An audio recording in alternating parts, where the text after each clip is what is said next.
El informe secreto que lo cambió todo. La noche en que Carlos III descubrió el verdadero rostro de Camila, hablo hoy con un sentimiento de profunda tristeza, porque lo que se reveló en aquellos documentos no solo sacudió los cimientos de un matrimonio real, sino que también abrió una grieta silenciosa en el corazón mismo de la monarquía británica. A lo largo de su vida, el rey Carlos III ha enfrentado crisis públicas, presiones institucionales y conflictos familiares. Sin embargo, nada lo había preparado para el descubrimiento inesperado que cambiaría para siempre su relación con Camila, la mujer por la que había luchado durante décadas para convertirla en reina consorte. Todo comenzó cuando el príncipe William le entregó a su padre un informe confidencial, cuidadosamente elaborado, repleto de detalles inquietantes sobre las actividades de Camila dentro del palacio. Aquellas páginas describían comportamientos que, según el documento, llevaban meses ocurriendo justo bajo la nariz del rey. Carlos leyó cada línea con creciente incredulidad, incapaz de aceptar de inmediato lo que tenía frente a los ojos. Pero en cuestión de días, la calidez que había caracterizado su relación con Camila se congeló por completo. Cuando ella intentó comprender qué había salido mal, el daño ya era irreversible. La noche cayó en silencio sobre el Palacio de Buckingham. Eran alrededor de las 21:30 cuando el rey Carlos se encontraba en su estudio privado, revisando los documentos del día. El ambiente era sereno. Solo el tic-tac constante de un antiguo reloj rompía el silencio, mientras unas pesadas cortinas aislaban la habitación del bullicio nocturno de Londres. Una lámpara de escritorio iluminaba con una luz cálida la superficie de caoba, reflejando la rutina tranquila de un monarca que había despedido a su personal una hora antes, buscando un raro momento de soledad tras una jornada agotadora de compromisos oficiales. Un golpe suave en la puerta interrumpió sus pensamientos. Al alzar la vista, Carlos vio entrar a uno de sus ayudantes más cercanos, sosteniendo un sobre manila con ambas manos. Su expresión era inusualmente seria para una entrega tan tardía. El rey comprendió de inmediato que no se trataba de correspondencia ordinaria. El ayudante explicó que el paquete había sido enviado por el príncipe William con instrucciones precisas. Debía entregarse en mano y mantenerse en la más estricta confidencialidad, reservado únicamente para los ojos del rey. Cuando el ayudante se retiró, Carlos quedó solo frente al sobre sellado. Bajo la luz de la lámpara, examinó el papel de alta calidad, claramente perteneciente a la papelería oficial del palacio. El sello personal de William, marcado en cera roja, cerraba el sobre con firmeza. El peso sugería un contenido extenso. Un presentimiento incómodo se apoderó del rey antes incluso de romper el sello. Con cuidado, Carlos abrió el sobre y extrajo un informe perfectamente encuadernado. El título era simple, casi austero. Ajustó sus gafas de lectura y comenzó a leer. Bastaron los primeros párrafos para que su respiración se volviera irregular. El documento se centraba en Camila y en sus actividades dentro del palacio. No era un informe sobre giras oficiales ni estrategias de comunicación. Era algo mucho más personal y perturbador. William explicaba que la decisión de reunir aquella información no había sido sencilla. En el texto se percibía el conflicto entre la lealtad familiar y el deber hacia la corona. El príncipe de Gales detallaba semanas de observación discreta y consultas con personal de confianza del palacio, subrayando que cada afirmación estaba respaldada por múltiples fuentes independientes. A medida que avanzaba en la lectura, el rostro de Carlos reflejaba una preocupación creciente. Los hechos descritos parecían encajar con pequeñas señales que él había notado y descartado en el pasado. Conversaciones con Camila, que ahora recordaba como deliberadamente vagas, miembros del personal incómodos en su presencia, asesores que dudaban antes de hablar en reuniones donde ella estaba presente. Todo cobraba un nuevo sentido. Al llegar al final de la primera sección, el rey dejó los papeles sobre el escritorio, se quitó las gafas y se frotó los ojos, exhausto. El reloj marcaba casi las 10 de la noche. Se levantó y caminó hacia la ventana, apartando la cortina para contemplar los jardines del palacio, intentando encontrar en su memoria señales que había pasado por alto. Decidido a continuar, Carlos retomó la lectura con mayor atención. El informe incluía fechas, lugares y descripciones detalladas de incidentes específicos. La meticulosidad de William hacía imposible ignorar el contenido.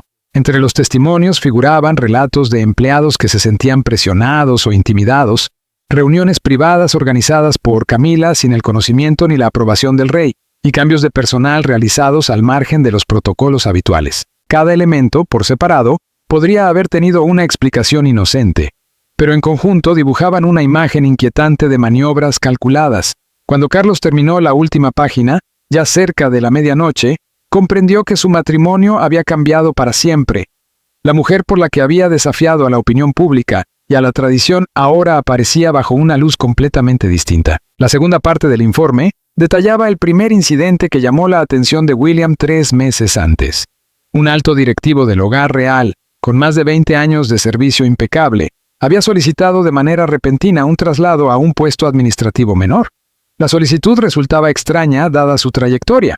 Tras investigar discretamente, William descubrió que el empleado había sido convocado a una reunión privada con Camila. Según el documento, durante el encuentro Camila cuestionó la lealtad del directivo, insinuando que algunos miembros del personal estaban demasiado apegados a las viejas formas y no compartían su visión de cómo debía funcionar la institución. Con un lenguaje cuidadosamente educado, dejó claro que quienes no se adaptaran a su estilo podrían enfrentar consecuencias.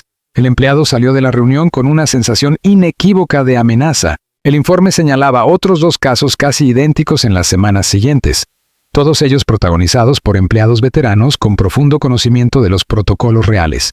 En cada situación, Camila habría minado su confianza, generando inseguridad sobre su futuro.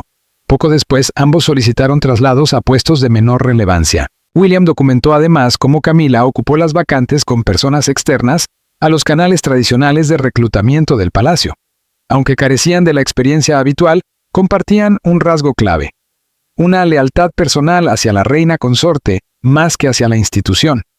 Estos nuevos colaboradores formaron un círculo íntimo que comenzó a controlar comunicaciones y accesos, eludiendo procedimientos establecidos. Las investigaciones revelaron también reuniones periódicas en los apartamentos privados de Camila, organizadas mientras el rey cumplía otras obligaciones. En esos encuentros se debatía la reestructuración del funcionamiento interno del palacio y la reasignación de responsabilidades, sin supervisión directa del monarca. El príncipe de Gales, atento observador del funcionamiento institucional, comenzó a documentar cómo el flujo de información dentro del palacio se había desplazado de manera sutil pero constante. Decisiones que tradicionalmente requerían consultas formales con asesores veteranos empezaron a resolverse por canales informales, sin dejar rastro claro de deliberación ni consenso. Los miembros del personal que se atrevían a plantear dudas sobre los procedimientos adecuados notaban pronto las consecuencias, quedaban apartados, excluidos de conversaciones clave y relegados a un segundo plano. Poco a poco, se instaló una cultura de incertidumbre. Muchos empleados comenzaron a dudar antes de seguir los protocolos históricos, no por desconocimiento, sino por temor a incomodar a la reina consorte. El saber institucional, ese conjunto de normas no escritas que había guiado el funcionamiento del palacio durante generaciones, empezó a ser descartado como un pensamiento anticuado, incompatible con los nuevos tiempos que Camila decía encarnar. En su informe, William reunió testimonios de múltiples fuentes que describían declaraciones cada vez más explícitas de Camila sobre su papel y su autoridad. A diversos miembros del personal les recordó que su posición como reina consorte tenía un peso mayor del que muchos parecían reconocer. Subrayaba que ella se encontraba al lado del rey y que, por tanto, sus deseos debían ser tratados con el mismo respeto que una orden directa de Carlos. Estas afirmaciones sembraron confusión sobre las cadenas de mando y las estructuras de reporte, pilares fundamentales de cualquier institución de Estado. El informe también detallaba la aparición de irregularidades financieras durante ese mismo periodo.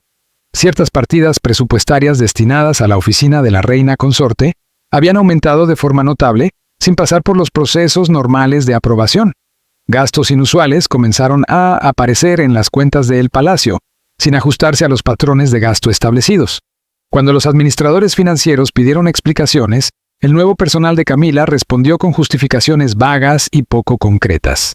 No se trataba de sumas escandalosas, pero la falta de transparencia violaba claramente los estándares de responsabilidad fiscal. Al mismo tiempo, asesores de confianza, con décadas de experiencia al servicio de la corona, empezaron a expresar su inquietud por el acceso cada vez más limitado al rey. Estos consejeros relataron cómo Camila había comenzado a interceptar ciertas comunicaciones antes de que llegaran a Carlos. Revisaba los asuntos primero y decidía qué información era realmente necesaria que el monarca viera. Ella presentaba esta intervención como una forma de filtrar detalles innecesarios y aliviar la carga del rey, pero los asesores comprendieron que, en realidad, se trataba de un control del flujo de información que eliminaba matices y contextos esenciales. William también incluyó pruebas de cómo Camila estaba posicionándose estratégicamente en actividades públicas. Sugería cambios en eventos reales ya planificados para aumentar su protagonismo frente a otros miembros de la familia. Proponía modificaciones en la disposición de los asientos, el orden de los discursos y las oportunidades fotográficas, todo con el objetivo de elevar su visibilidad. Cuando los coordinadores de eventos se resistían y citaban los protocolos tradicionales, el personal de la reina consorte presionaba invocando su autoridad como esposa del rey. El informe concluía esta sección con una visión global del patrón observado. Cada incidente, tomado de forma aislada, podía parecer menor. Un traslado de personal, una duda presupuestaria, una sugerencia sobre la organización de un acto. Sin embargo, en conjunto revelaban un esfuerzo sistemático por construir un poder personal al margen de los canales institucionales adecuados. Camila parecía estar levantando una estructura paralela de autoridad dentro del palacio, una que respondía solo a ella y no a la corona como institución. William subrayó que había verificado cada afirmación mediante múltiples fuentes independientes y que podía aportar documentación adicional si el rey necesitaba más pruebas. Permitirse ignorar estos patrones, advertía, podría socavar gravemente la estabilidad que Carlos había trabajado tanto por consolidar desde su ascenso al trono. Llegó entonces el momento decisivo. A la mañana siguiente, Carlos extendió el informe de su hijo sobre el escritorio y comenzó el arduo proceso de contrastar cada afirmación con sus propias observaciones.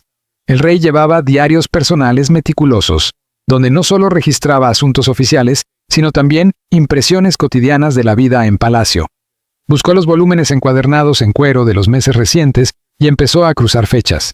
El primer incidente que William mencionaba, el traslado del administrador del hogar, había ocurrido un martes de principios de septiembre. Carlos pasó las páginas hasta esa semana y encontró una anotación que, en su momento, le había parecido trivial. Camila estaba distraída y menos comunicativa de lo habitual aquella noche. Continuó avanzando de forma metódica por la cronología del informe. Para cada evento relevante, buscaba entradas correspondientes en sus diarios. Descubrió numerosas pequeñas notas que, de repente, adquirían un significado inquietante. Días en los que se había sentido extrañamente desconectado de las operaciones del palacio, momentos en los que el personal parecía dudar antes de hablar con franqueza, ocasiones en las que Camila había desviado conversaciones lejos de ciertos temas o personas. Recordó una mañana concreta de octubre, cuando preguntó por el traslado del administrador del hogar. Camila le explicó que se trataba de una decisión personal del empleado, que deseaba reducir responsabilidades antes de jubilarse. Carlos aceptó la explicación sin cuestionarla, confiando plenamente en la versión de su esposa. Ahora se daba cuenta de que nunca había hablado directamente con ese administrador sobre la decisión. Camila se había convertido en la única fuente de información, y él no había verificado nada por su cuenta. Revisando su agenda con una nueva perspectiva, el rey detectó patrones en las sugerencias de Camila sobre a qué reuniones asistir y cuáles evitar. Había asuntos que ella lo animaba a gestionar personalmente, mientras se ofrecía a encargarse de otros. Carlos había valorado lo que parecía una colaboración eficiente en la gestión de la carga de trabajo. Solo ahora entendía cómo esa división lo había ido aislando sistemáticamente de áreas específicas del funcionamiento del palacio. También recordó una conversación con uno de sus asesores más antiguos, quien había expresado, con cautela y casi con disculpas, sentirse menos consultado en decisiones importantes. El consejero insinuó que quizá el rey prefería manejar ciertos asuntos por otros canales. Carlos lo tranquilizó en su momento, asegurándole que su consejo seguía siendo valioso, pero no investigó el origen de esa percepción. Ahora comprendía que Camila había ido limitando gradualmente el acceso de esas voces de confianza. Las irregularidades financieras llevaron al rey a solicitar informes presupuestarios detallados. Pasó una tarde entera revisando cuentas y registros de autorización. Encontró exactamente lo que William había descrito: aumentos de gasto desde la oficina de la reina consorte que habían eludido los procesos normales de aprobación. La documentación justificativa era escasa y, en muchos casos, presentada a posteriori. Ese patrón de evitar la supervisión lo inquietó profundamente. Aquel día, Carlos pasó horas encerrado revisando registros de seguridad internos que detallaban cada movimiento dentro del palacio. No se trataba de un ejercicio rutinario, Los informes mostraban con precisión cuándo y dónde Camila había mantenido reuniones privadas en sus apartamentos. Al cruzar esos datos con la documentación recopilada previamente por el príncipe William, el patrón se volvió inquietantemente claro. La frecuencia y el horario de esos encuentros coincidían de manera exacta con los momentos en los que el rey estaba ocupado con deberes oficiales que lo mantenían lejos de esa zona del palacio. Demasiadas coincidencias, demasiado orden para ser casualidad. Con el paso de las horas y la llegada del atardecer, Carlos se enfrentó a una de las realizaciones más dolorosas de su vida. No solo debía aceptar que algo grave estaba ocurriendo, sino reconocer su propia responsabilidad en permitir que la situación se desarrollara sin control. Su obsesión por cumplir con las obligaciones de la corona y su deseo casi desesperado de demostrar confianza absoluta en Camila lo habían llevado a relajar la supervisión normal. En su mente, confiar plenamente era sinónimo de estabilidad. En la práctica, había confundido la confianza sana con una fe ciega que abrió espacio a abusos silenciosos. Cada prueba presentada por William resistió la verificación independiente. Ya no era posible refugiarse en la idea de simples malentendidos o errores menores. Lo que emergía ante sus ojos era una estrategia sostenida. Camila había ido acumulando poder personal, debilitando estructuras institucionales y tomando decisiones que escapaban al marco que ambos debían proteger. Todo había ocurrido con cuidado, paso a paso, y justo frente a él. Para Carlos, la verdad fue devastadora. Su esposa no solo había traicionado su confianza, sino también a la institución que estaban obligados a servir juntos. La pregunta inevitable se impuso con crudeza. ¿Qué hacer ahora? La respuesta no llegó en forma de escándalo ni de confrontación pública. Llegó con el frío. A la mañana siguiente, Carlos entró al comedor para el desayuno y encontró a Camila ya sentada, con su té habitual y los periódicos del día. En lugar del beso cariñoso en la mejilla, el rey se limitó a un leve gesto de cabeza. Se sentó en el extremo opuesto de la mesa, no en la silla contigua que solía ocupar. Camila levantó la mirada, sorprendida, pero Carlos ya estaba absorto en los documentos informativos matutinos. La reina consorte intentó iniciar una conversación ligera sobre la agenda del día. Las respuestas del rey fueron mínimas, secas, diseñadas para cerrar cualquier intercambio antes de que pudiera desarrollarse. Carlos terminó su desayuno con rapidez y se retiró sin la charla distendida que normalmente marcaba sus mañanas. Camila quedó sola, confundida por ese cambio abrupto. Supuso que su esposo estaba preocupado por asuntos de Estado y decidió no insistir. No podía imaginar que aquel gesto distante era el primer paso de un cambio permanente en su relación. Poco después, Carlos dio instrucciones a su secretario privado para que organizara transportes separados en todos los compromisos reales futuros. Alegó la necesidad de mayor flexibilidad en su agenda. El personal consideró la petición inusual, pero la ejecutó sin cuestionamientos. Camila se enteró cuando le comunicaron que su coche saldría 15 minutos después del rey para un acto al que ambos asistirían. La separación, aunque sutil, resultó incómoda y reveladora. Las rutinas compartidas comenzaron a desaparecer. Carlos dejó de asistir a las reuniones nocturnas en las que, tradicionalmente, él y Camila revisaban juntos las actividades del día siguiente. Ahora recibía los informes en solitario, en su estudio, y tomaba decisiones sin consultar a su esposa. El personal del palacio notó el cambio de inmediato y ajustó los protocolos. Documentos y solicitudes que antes pasaban por ambos despachos comenzaron a circular únicamente por la oficina del rey. Camila se vio progresivamente apartada del flujo de información que regulaba la vida diaria en palacio. La distancia se volvió también física. Carlos ordenó trasladar sus pertenencias personales fuera de los apartamentos privados que compartía con Camila y se instaló en otra ala del palacio, utilizada hasta entonces como alojamiento para invitados. Presentó la mudanza como una medida temporal, argumentando la necesidad de tranquilidad para atender asuntos sensibles. En la práctica, sus caminos se cruzaban cada vez menos, y los encuentros casuales se redujeron a intercambios educados carentes de intimidad. Camila intentó revertir la situación. Propuso cenas privadas lejos de la presión palaciega, enviando solicitudes formales con distintas fechas posibles. Todas recibieron respuestas corteses que citaban conflictos inevitables o compromisos previos. Poco a poco, comprendió que Carlos la estaba evitando de manera deliberada, aunque seguía sin entender el motivo de ese giro radical. El personal también ajustó su comportamiento. Mayordomos y administradores que antes pedían aprobación a ambos comenzaron a dirigirse exclusivamente al rey. Carlos dejó claro a través de hechos más que de palabras, que la opinión de Camila ya no tenía peso en la toma de decisiones domésticas. El mensaje recorrió toda la jerarquía del palacio.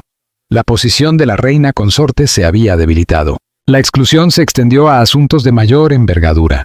Carlos dejó fuera a Camila de las sesiones de planificación de las giras reales del año siguiente, reuniones en las que siempre había valorado su criterio sobre la relación con el público. Ahora, esas conversaciones se desarrollaban con William y otros miembros senior de la familia real. Camila solo recibía información básica sobre los planes ya cerrados, tratada más como una ejecutora que como una socia estratégica. Incluso los proyectos benéficos que ambos habían liderado conjuntamente fueron reestructurados. El rey retiró el nombre de Camila de varios patronatos que copresidían y reasignó sus funciones a otros familiares sin previo aviso. Ella descubrió los cambios al ver nuevos organigramas difundidos en comunicaciones oficiales. La dimensión pública de esa degradación intensificó su humillación y su sensación de aislamiento. La comunicación entre ambos se volvió estrictamente formal. Carlos se dirigía a Camila únicamente mediante notas escritas entregadas por su secretario privado. Eran mensajes breves, informativos, sin rastro de afecto.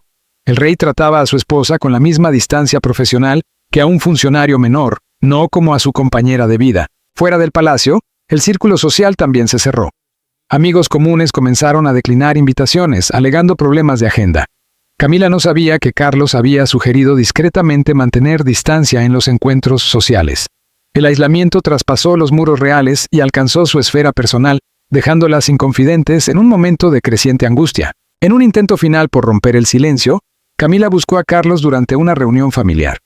Trató de crear un momento a solas, pero él se mantuvo siempre en conversaciones grupales y se retiró cada vez que ella se acercaba.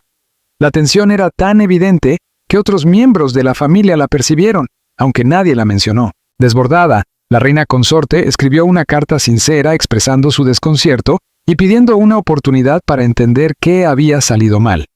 La respuesta llegó 2 días después, un único párrafo mecanografiado en el que Carlos indicaba que cualquier información necesaria se transmitiría por los canales adecuados. La frialdad de esas líneas la dejó herida y temerosa de lo que estaba por venir. Desesperada por entender qué había cambiado, Camila intentó recurrir a quien consideró un posible puente, el príncipe William. Pensó que el heredero al trono podría ayudarla a descifrar el comportamiento de su padre, o, al menos, explicarle si había ocurrido algo que ella desconocía. Envió una solicitud formal para mantener una reunión privada y hablar de asuntos familiares. La respuesta del despacho del príncipe llegó varios días después y fue tan correcta como distante. Se le informó que la agenda de William estaba extremadamente cargada por compromisos próximos y que no era posible encontrar un espacio. Para Camila, aquella negativa fue más elocuente que cualquier reproche. William siempre había hecho tiempo para conversaciones familiares.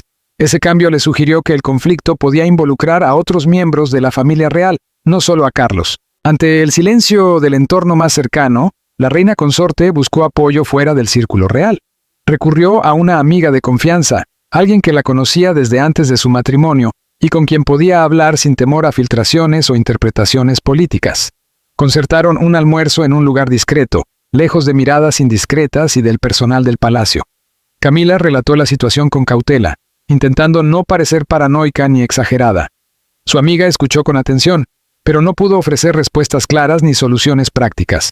Aunque la conversación le proporcionó un alivio momentáneo, esa sensación se desvaneció al regresar al ambiente gélido del palacio, donde cada interacción reforzaba su soledad. Decidida a enfrentar el problema de manera directa, Camila escribió otra carta a Carlos. Esta vez fue más concreta. Le preguntó si lo había ofendido, si había fallado en alguna de sus responsabilidades, o si existía algo específico que hubiera provocado el distanciamiento. Propuso incluso pasar un fin de semana juntos, lejos de las presiones institucionales, para reencontrarse como pareja.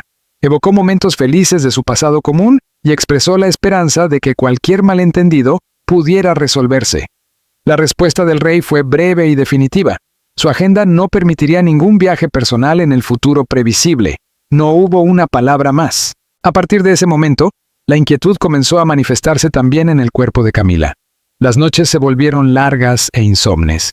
Permanecía despierta repasando los últimos meses, intentando identificar el instante exacto en que todo se había torcido.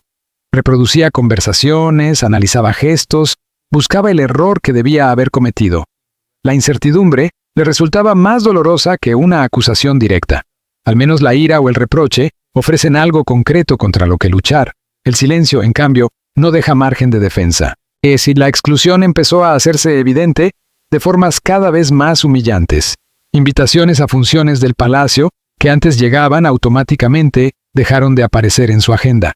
Eventos en los que su presencia se daba por descontada, se celebraban sin ella. Camila se enteró de algunas de estas omisiones por casualidad, al escuchar a miembros del personal comentar detalles logísticos de reuniones de las que no tenía conocimiento. Comprendió entonces que estaba siendo deliberadamente apartada de la planificación interna. Intentó mantener el contacto con su equipo más cercano de asesores y empleados, personas que durante años habían sido su red de apoyo informal. Sin embargo, incluso ellos comenzaron a mostrarse incómodos. Las conversaciones se volvieron rígidas, carentes de confianza, el intercambio de información, antes fluido, se redujo a formalidades vacías. Camila percibió con claridad que su aislamiento era ya casi total.